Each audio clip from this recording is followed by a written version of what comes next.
নমস্কার বন্ধুরা, আবার আজকে চলে এলাম একটি ব্লগ নিয়ে। আশা করি আপনারা সকলে ভালো আছেন, আমিও ভালো আছি। আজকে জানেন সকাল থেকে আমার খুব আনন্দ। আজ আবার উল্টো রথ দেখতে যাব, এবং জায়গাটা অন্য জায়গা, সেটা হলো কাঞ্চননগরে, বর্ধমান কাঞ্চননগর রথতলা। সেখানে আছে পিতলের রথ, অনেক বড়, এবং কোষ্ঠী পাথরের গোপাল এবং দাঁড়ানো গোপাল। সেই কারণে সকাল থেকেই তাড়াতাড়ি বাসি কাজ সেরে ফেললাম, অর্থাৎ বেড কভার পাতা, বাসি ঘর ঝাঁট দেওয়া, আর কিছু বাসনও ধুয়ে ফেললাম। বাসন ধুতে ধুতে আবার চিন্তা করলাম রাতের রান্নাটাও করে রাখতে হবে। এই কারণ ফিরতে আমাদের দেরি হতে পারে। এবার প্রচণ্ড ভিড় হয় ওখানে, সেই কারণে ফিরতে ফিরতে যদি দেরি হয়, রাতে রান্নাটা পেলে তাড়াতাড়ি রান্নাটা এসে খেয়ে নিতে পারবো। সেই কারণে তাড়াতাড়ি কাজ সারতে লাগলাম। প্রতিদিন অবশ্য সব কাজ করতে হয় না, সব বাসি কাজ আলাদা আলাদা থাকে। তবে কিছু স্পেশাল কাজ আছে যেগুলো রোজই করতে হয়, যেমন বেড কভার পাতা, ঝাঁট দেওয়া, কিছু বাসন ধোয়া, এবং বেসিনগুলি পরিষ্কার করা। বেসিন অবশ্য সারা দিন পর বিকেলবেলাও পরিষ্কার করে থাকি, সমস্ত কাজ হয়ে যাওয়ার পর। যাই হোক, থালা বাসনগুলো ধুয়ে একটু একটু সাবধানেও ধুতে হয় এগুলো, কারণ এগুলো আবার খুব তাড়াতাড়ি হাত থেকে পিছলে গেলে ভেঙে যেতে পারে। সেই কারণে সাবধানে ধুতে লাগলাম। আমাদের সংসারী মানুষের প্রতিটা কাজ বন্ধুরা খুব সাবধানে করতে হয়। জিনিসগুলি এবার মিলে দিয়ে অন্য কাজে চলে গেলাম, অর্থাৎ বেসিন পরিষ্কার করতে হবে। তাড়াতাড়ি আজকে সকালে বেসিনটা পরিষ্কার করে লেগে গেলাম, কারণ বিকেলবেলা আর সময় হবে না। সিঙ্কটা ভালো করে ঘষে মেজে পরিষ্কার করে নিলাম, এবং এরপর বেসিনটা পরিষ্কার করতে লাগলাম। সিঙ্কটা অবশ্য সার্ফ দিয়ে পরিষ্কার করলেই হয়ে যায়, এবং স্কচ ব্রাইট। আরও ভালো হয় যদি স্টিল উল দিয়ে পরিষ্কার করি। আর বেসিনটা সাধারণত হারপিক দিয়েই পরিষ্কার করে থাকি। তবে একটা বেসিন আমার নয়, অনেকগুলি বেসিন আছে দোতলাতে। আমি রোজ দুটি দুটি করে পরিষ্কার করে থাকি, কারণ সবগুলি একসাথে পরিষ্কার করা সম্ভব না। যাই হোক, তা করতে করতেই দেখলাম বাজার এসে গেল। হাজব্যান্ড আজকে বাজার নিয়ে চলে এসেছে। তাড়াতাড়ি কাজ সারতে লাগলাম। এরপর বেসিন পরিষ্কারের পর কলটা, তারপর টাইলস বেসিনের সামনে, ওগুলিও একটু পরিষ্কার করলাম। কলটা হারপিক দিয়ে এবং টাইলস ও আয়না কলিন দিয়ে পরিষ্কার করতে লাগলাম। এগুলি সব হয়ে যাওয়ার পর আমি টাইলস এবং আয়নাটা একটা শুকনো সুতির ন্যাকড়া দিয়ে মুছে নিলাম।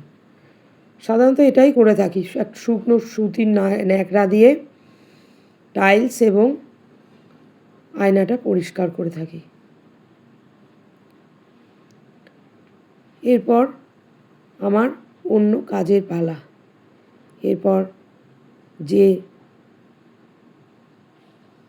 ভেজিটেবলগুলো এসেছে সেগুলোকে ধুতে হবে, পরিষ্কার করতে হবে, এবং একটু ফ্যান চালিয়ে নিই যাতে শুকিয়ে যায় তাড়াতাড়ি। প্রতিটা ঝুড়িতে আলাদা আলাদা করে সেগুলো রাখতে হবে। এবার চিন্তা করতে থাকলাম এই কাজগুলো আমাকে করতে হবে। এর মাঝে অবশ্য আমি টিফিন করে ফেলেছি, নিরামিষ ঘুগনি করেছি, এবং পাউরুটি আনা আছে। সেই পাউরুটি আজকে পাউরুটি দিয়ে চালিয়ে নেব, তাহলে আর রুটি বা মুড়ির কিছু বানাতে হলো না। ঘুগনিটা অবশ্য বানাতে হয়েছে, আজকে নিরামিষ খাবো, আজকে সবাই নিরামিষ খাবো। আজকে আবার আগের দিনের মতো কেউ আমিষ খাবার জন্য কিছু বলেনি, সেই কারণে ঘুগনিটা প্রায় হয়ে গেছে। কুকার বন্ধ করে কড়াইয়ে ঘুগনিটা রান্না করে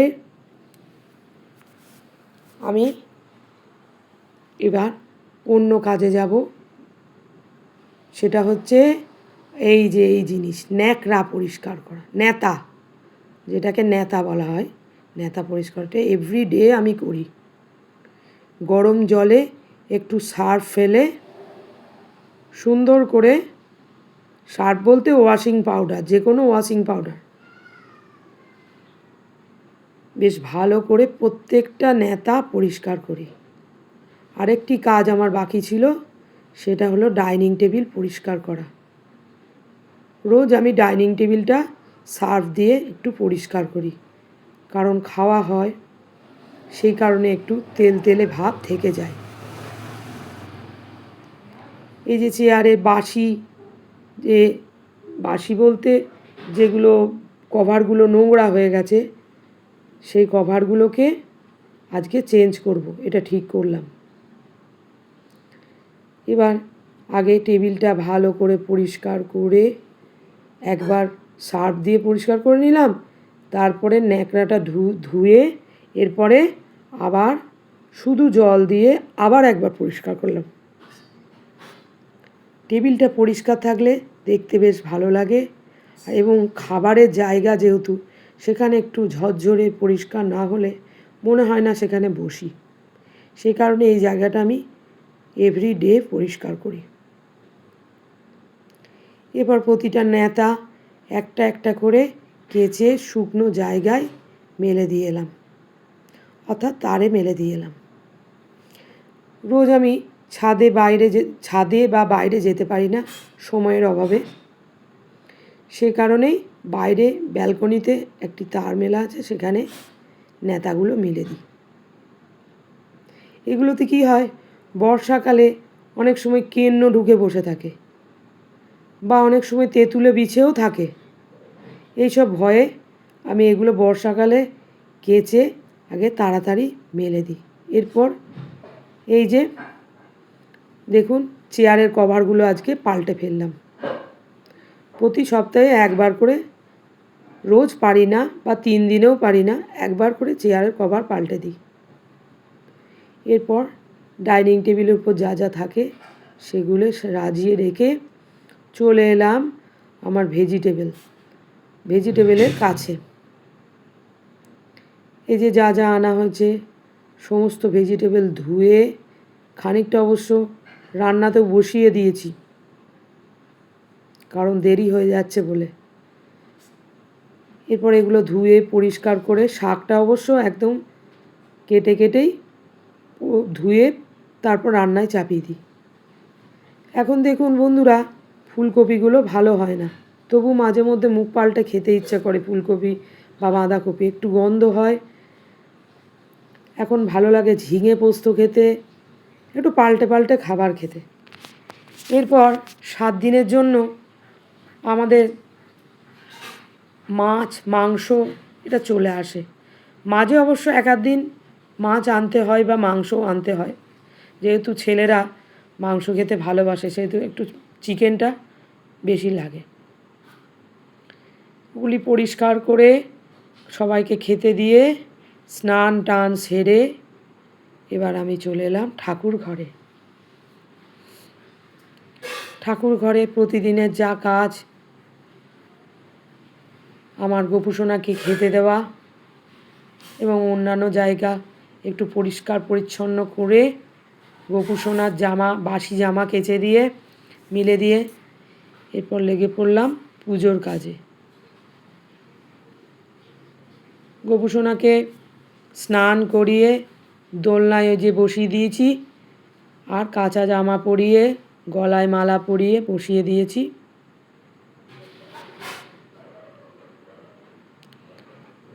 এরপর সমস্ত ঠাকুরই দেখা যাচ্ছে আমার রাধাকৃষ্ণ, আমার লক্ষ্মীনারায়ণের লাইটটা আমি সবসময় জ্বালিয়ে রাখি, দিনের বেলাতেও একটু জ্বালিয়ে দিই, দেখতে বেশ ভালো লাগে বলে। এরপর বন্ধুরা আর আমি ভিডিও তো দেখালাম না। এরপরে সারাদিনের সমস্ত কাজ সেরে একবারে সন্ধেবেলায় সন্ধে দিতে চলে গেলাম। তাড়াতাড়ি সন্ধে দিয়ে সাজুগুজু করে চলে এলাম কাঞ্চননগরে রথের মেলা। এই দেখুন রথ কি সুন্দর সাজানো, অনেক বড় রথ এবং কোষ্ঠী পাথরে দাঁড়ানো এই গোপাল, অদ্ভুত দেখতে সুন্দর। ভীষণ ভিড় এবং বর্ধমানের অন্যান্য অঞ্চল থেকে চলে আসে মানুষ। এখানে একবার হারিয়ে গেলে খুঁজে পাওয়া কঠিন। এখনও অবশ্য মোবাইলের যুগে আর সে সমস্যাটা নেই। এই যে চারিদিকে লাইটিং, নাগরদোলনা, সমস্ত কিছু এত ভালো লাগছে দেখে রাত্রিবেলা। যাই হোক বন্ধুরা, খাবার দাবার কেনাকাটা করে এবার বাড়ি ফিরে এলাম। যাই হোক বন্ধুরা, আজকে তাহলে এই পর্যন্তই থাক। তোমরা ভালো লাগলে লাইক এবং সাবস্ক্রাইব করে দেবে একটু চ্যানেলটা।